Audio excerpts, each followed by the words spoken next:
Hello guys, and welcome back in our third episode of Talk Vintage to Me. I'm with Roy Davidov, the one who will explain us everything about vintage watches. I'll do my best. If you are like me and you don't know much about vintage watches, but you are kind of interested, you are at the right place. On every episode, we discover 3 different pieces, and Roy explains us the details, the story behind the watches, which is always quite interesting. And also, what we want is if you see such pieces during a fair or something like that, you will be able, with the information, to say, okay, this one, it's an Omega 2998. Exactly. Created for the Peruvian Air Force. It was delivered. It wasn't created for the Peruvian Air Force. It was purchased Okay. by the Peruvian Air Force. It's a perfect introduction Into the watch, yes. into the watch. You see, I'm improving. I'm doing my best. Yeah, I know. So, Roy, could you please explain him all the details? And first, if you have few hints about the piece, the story behind it, it's always good to know. You asked me, how do I know this is a 298-3? Yes. The first thing that we see is that the case is going to be with straight lugs. The second thing we see also is that the hands are going to be alpha hands. Okay. That means not going to be the white baton hands that are found on all Speedmasters today, except special editions. So based on those two things, you can infer that it's going to be either a 2915-3 all the way through a 105002. Okay. And then looking at the bezel, it says tachymeter and starts with 500. Instead of saying tachymeter base 1000, we know that it's past a 298-2. So it has to be a 298-3 or later. And the fact that it has a lollipop, it can only be a 298-3 because the lollipop disappears as of the -4. So this dial combination only appeared on the 298-3, which this is. The second particularity of this watch is that, as you said, it was delivered to the Peruvian Air Force. And it has the FAP engraving on the case back, which is quite important, right? Yes. For them who are watching. Yes. If you have all those details that you just gave us, Yes. Straight lugs, the lollipop, the tachymeter started at 500. If there is the engraving in the back saying FAP, Yes. it's also very important. It's very important. And then we checked with the museum. And Okay. on this particular watch, we have original delivery documentation, which I had never seen before. Okay. That tells you Is that it written in Spanish? it's all in Spanish. That's cool. And just to say hello to a dear friend of mine from Geneva, who, when someone showed him the papers, he says, "Oh, that's my last name." No. And yeah, he's the great-grandson and grandson of the company that is noted with the distributors for Omega in Lima, Peru. So it's kind of funny that now he lives in Switzerland and works also for auction houses. So the point is that when you look at this watch, it is a pristine example. It feels like a car from the 60s with less than 10,000 miles or kilometers, whatever you prefer. Yeah, because normally those watches were worn by pilots. Used and abused, yes. The condition is quite perfect. It's probably the nicest example of a military Speedmaster I have ever seen in my life. It's quite great. Yes. To further go on this, this really has all the keywords you want to hear. It has perfect patina, matching from the hands to the dial. The dial is actually, it's called the 2-liner because it only says Omega Speedmaster. It's not a professional, which is a 3-liner in the world of Speedmasters only. You have beautiful alpha hands for the hour and minutes and alpha hands for the counters. Okay. The white ones. Additionally, this watch is in just immaculate condition with its original 70-77 bracelets with its double opening 6 end links. Just a little bit different from the single opening, which were made for earlier models. Everything is crisp. The condition is really unmatched to any other military wristwatch that I have ever seen. And the nice thing is that even the letter, which was addressed to a colonel that works for the Fuerza Aérea Peruana. Your accent is perfect. Gracias. I have to admit. Gracias. The point is that the letter states that the watch, they're so sure that it was so well made that they gave an extra year warranty. And we have the warranty card that And I mean, everything in this watch is just a spectacular storytelling that you can find, and truly a rare example. What could be the connection between this watch and the Calatrava? Very good question. The majority of Calatravas built in the time period were not waterproof cases. Okay. This one is.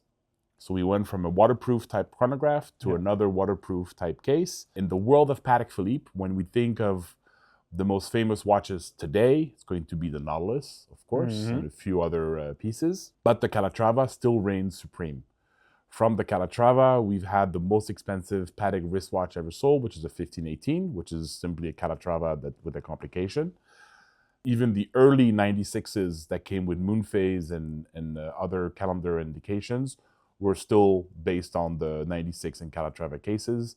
Most of them were done actually by the Victorin Piguet family, which was instrumental in even doing the Graves and the Packard watches in that rivalry.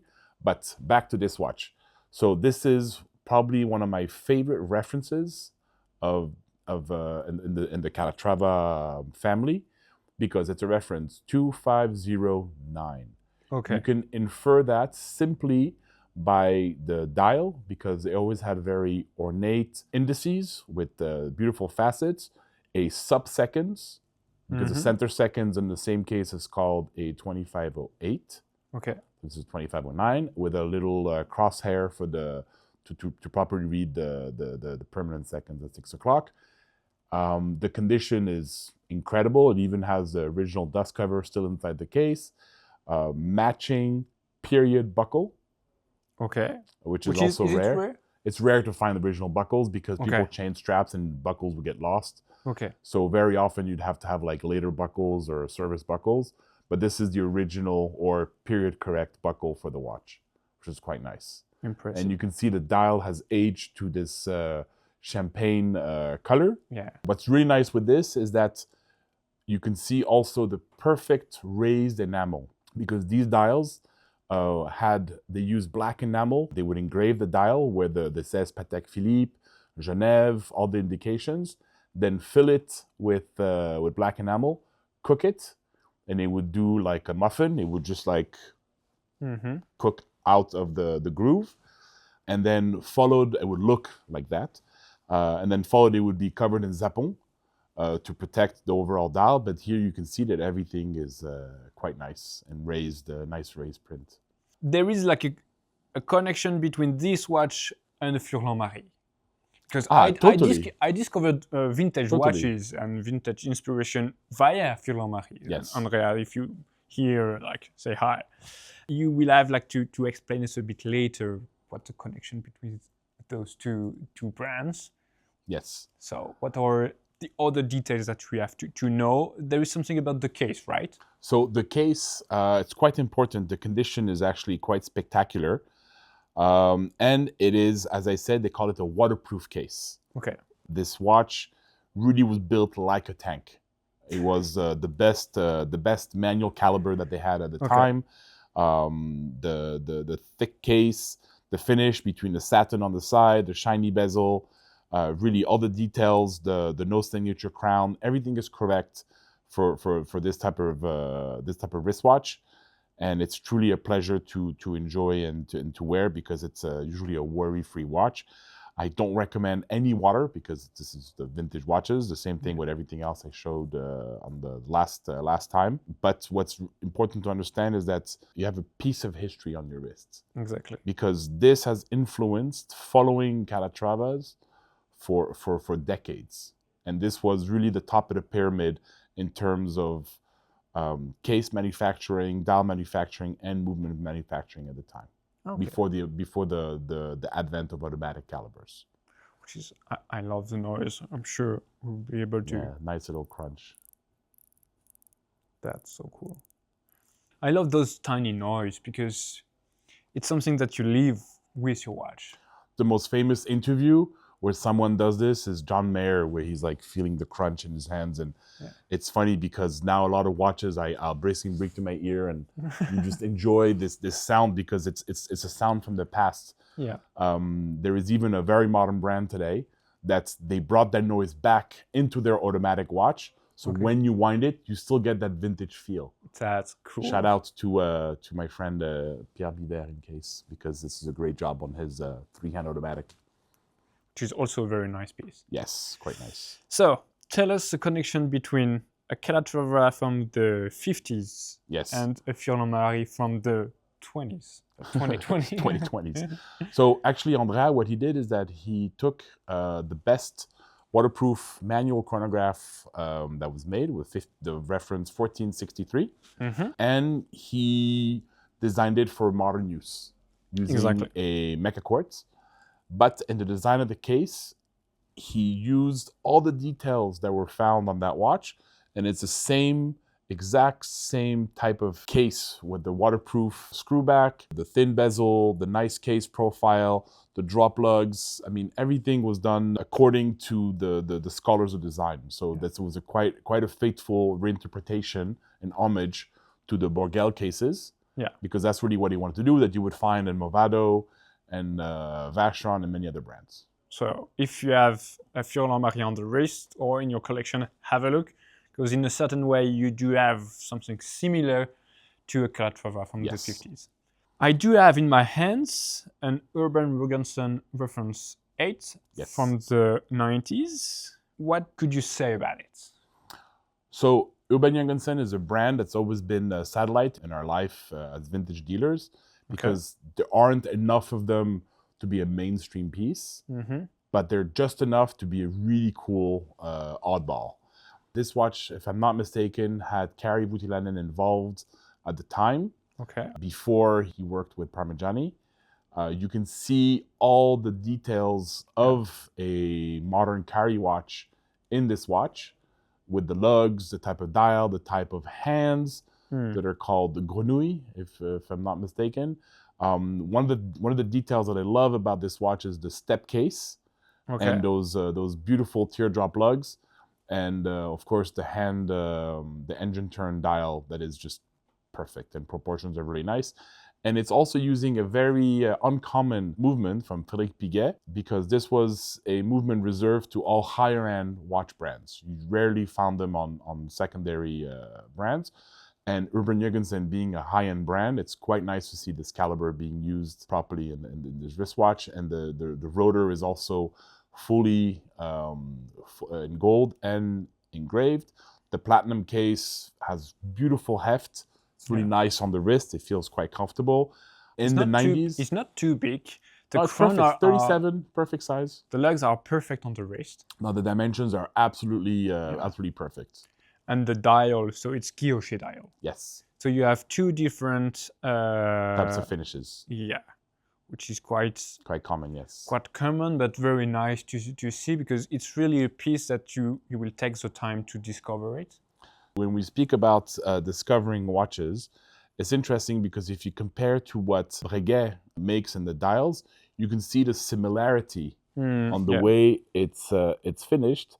But I feel that Urban Jurgensen just took it one step further and made it a little bit cleaner. You can really see the type of guilloché looks a little bit finer. All those details, the angling, the hands, the finishing, you really feel like the Breguet of the 80s, except one step up. Okay. And do you know who made the dial? It's super hard to know, but do you know if it was already Brodbeck who were doing the dial? No, I doubt it. I mean, unless they were around in the late 80s, early 90s. I don't think it was them, but whoever if you know, did... guys, do not hesitate to Yes, we would like to know who made the dial, because it's stunning. The precision of the print, everything is done really, really perfectly. For me, one of the nicest things I see when I look at this is actually how nicely the hands are finished. Exactly. Because they're all... finished by hands. Exactly. Handcrafted hands, all finished by hand. Quite nice. I'm sure you had a hand in this. Thank you very much. Very welcome. That's absolutely stunning. Maybe it will be my favorite watch of this selection.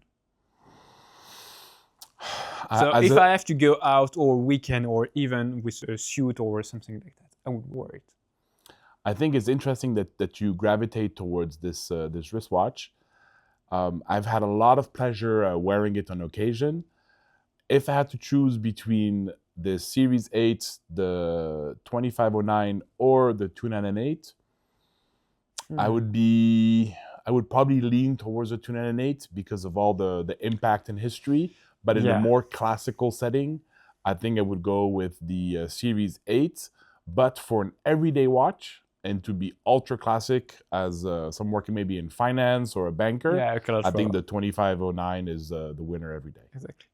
Tell us what would be your choice and your first pick or your selection. And if you have any questions about those pieces, do not hesitate. We'll try our best to answer those questions.